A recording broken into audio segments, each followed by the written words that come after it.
So in this video we will understand about sex determination. Okay, so basically you will think that this is a simple thing we have learned in junior classes, but here you have to understand that sex determination depends on heterogamity. Heterogamity.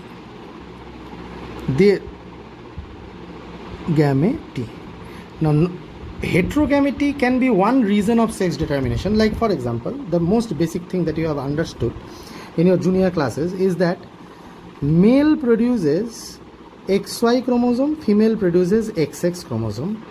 Now, if you do Punnett square of this XY, XX, then what will happen is XX, XX, XY, XY. So 50% chance that there will be a female, 50% chance that it will give birth to a male. This you have learned.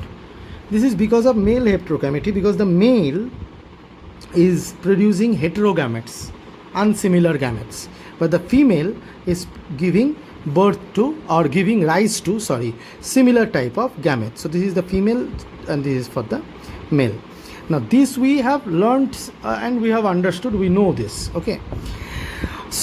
But this type of heterogamety we can see in humans, we can see in Drosophila. In certain grasshoppers we see another kind of heterogamety where the females are XX and the males are XO. Now what is XO means? Here it contains one the sex chromosome is one is unlike Y chromosome. Here it doesn't contain a sex chromosome, means there is only one sex chromosome, another is not there. Means suppose if there are 46 suppose let us imagine that there are 16 chromosomes. Out of 16, 14 are autosomes and 2 are sex chromosomes. Then 16 chromosomes in the male will not be there. There will be 15 chromosomes, 14 autosomes and 1 sex chromosome. This will be the situation. Like in humans, what happens? 44 plus XX is female, 44 plus XY is male. Right? But that is not the condition. In case of this kind of heterogamety, which is seen generally in grasshoppers, examples. So, suppose for example, there are 14 chromosomes plus XX, which is female, and suppose there are 14 chromosomes plus only X. There is no chromosome only. Means there are total 15 chromosomes and there are 16 chromosomes. This creates male heterogamety, and it happens in the male only. It is present in the male. So, obviously, if you now create a Punnett square XX and XO, so XX, XO, XX, XO means 50% chance that a male will come. Means what will happen when it will produce the gametes? It will produce gamete containing X chromosomes, but it will produce gametes which will, one will contain the chromosome, one will not contain the chromosome. Now if these two fuses then there will be 15 chromosomes or 1 chromosome less only. I hope you understand that. Right or wrong? So that gives rise to again maleness, or these will be the males and these will be the females. This will be the 50-50 chance. In the same way, we can also observe the female heterogamety. We should not forget that. We can also observe female heterogamety. Now, when we observe female heterogamety, you see what happens in case of female heterogamety. We write it as ZZZW, which you can see in fowls or in fishes or in some butterflies. Or in this what happens? The female is giving rise or has a one different kind of type of sex chromosome, but the male is having the same type of sex chromosome. The female is having a different type of sex chromosome, the male is having a same type of sex chromosome. Suppose in some type of fish there are 8 chromosomes. So 8 chromosomes means 6 plus ZZ, which is the female. Which is the male.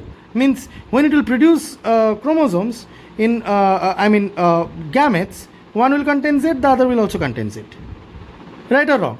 But the female will contain ZW, means one will contain Z, other will contain W. Now if these two fuses, then female will come. So here also you can create a Punnett square ZZ ZW. So that means ZZ, ZW, ZZ, ZW, ZZ, ZW. So these are females and these are males. So again, these females will give rise to the different, sex cells. Understood? So this gives rise to female. This is example of female heterogamety. So this situation means this is a male heterogamety where one gamete doesn't contain one chromosome only. Okay, so yeah, that is also present. That is present also in some butterflies and moths. We call it ZO. So this is the male and this is the female. So what happens in ZZZO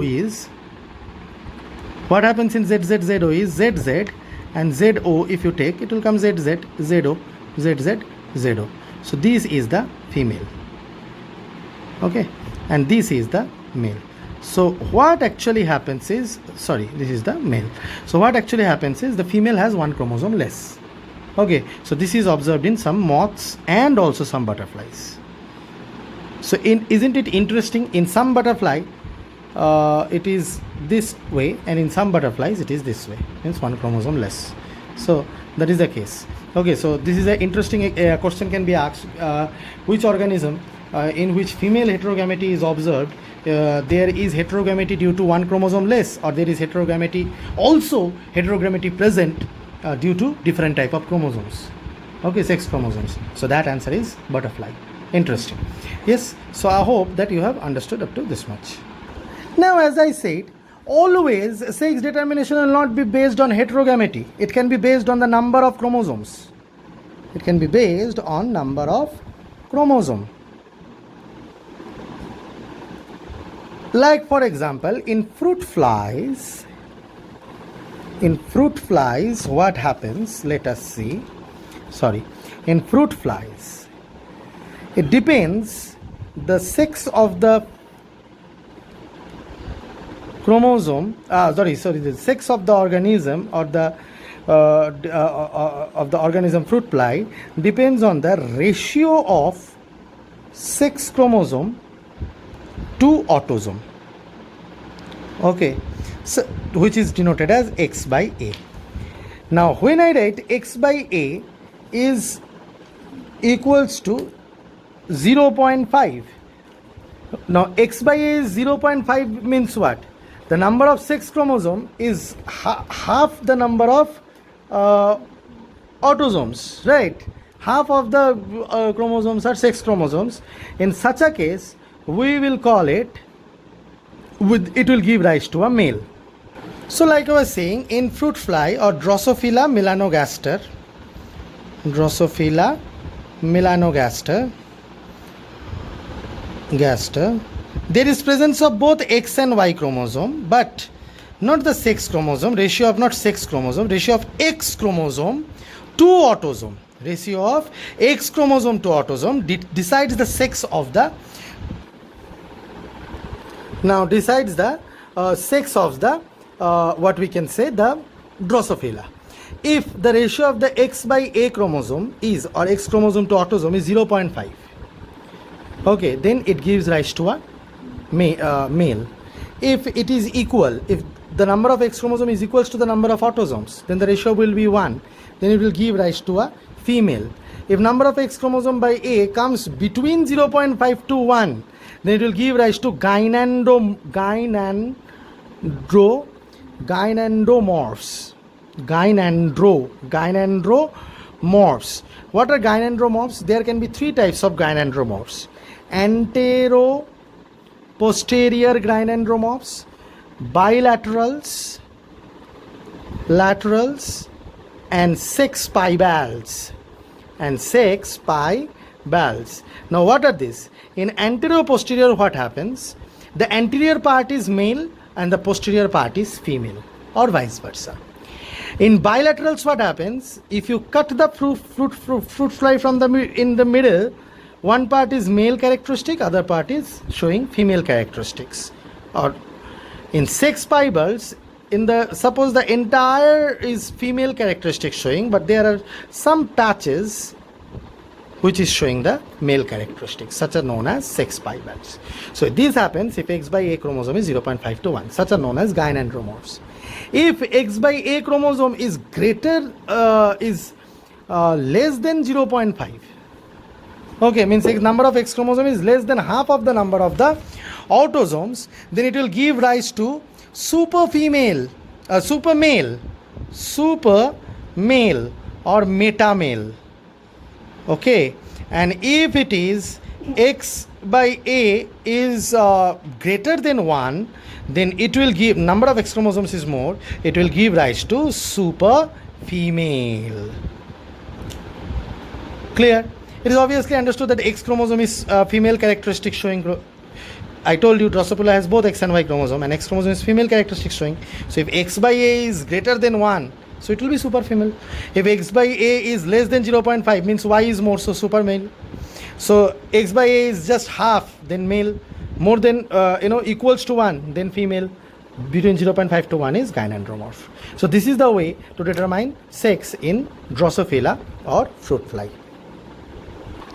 Let us understand sex determination in honeybee. Sex determination in honeybee. Now this is very interesting. In a beehive there is a queen bee, remember, which has the capacity to give birth to new bees. Now the queen bee gives rise to unfertilized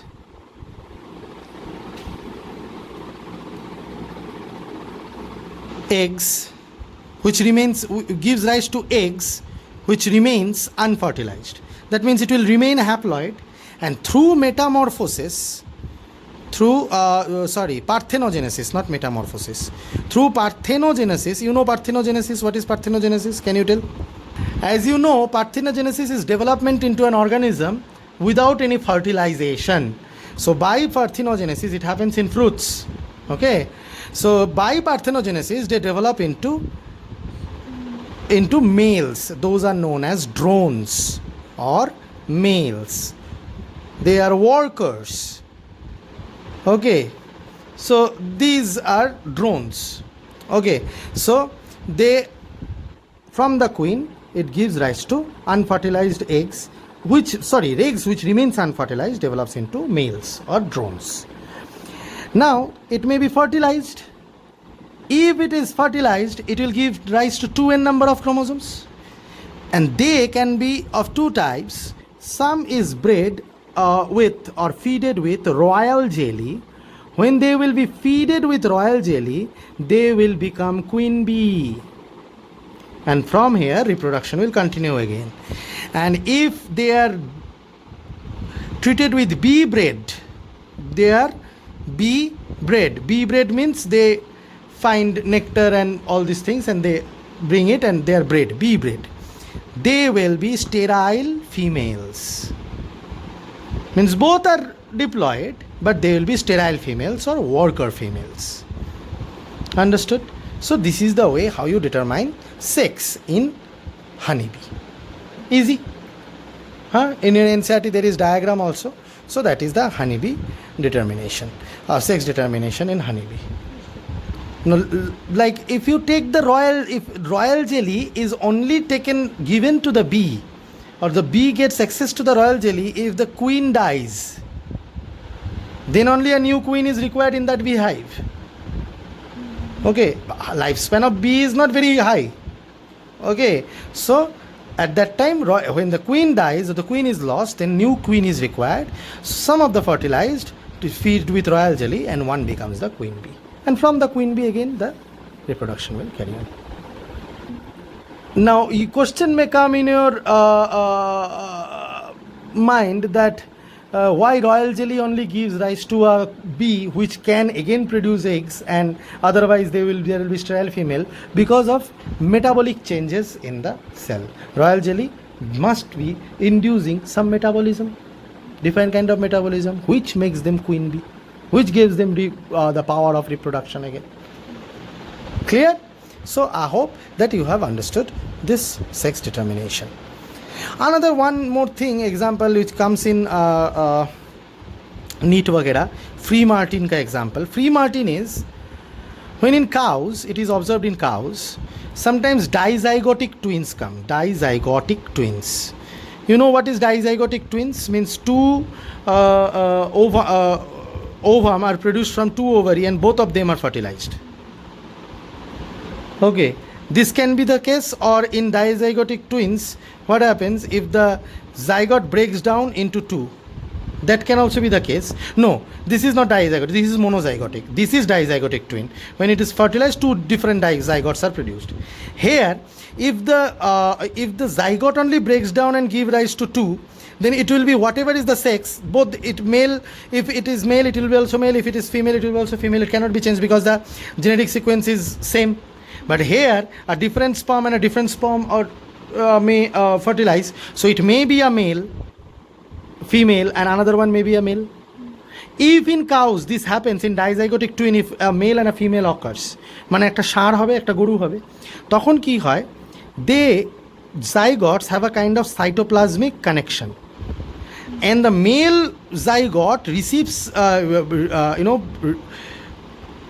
throws out or produces some hormones which circums the growth of the female one.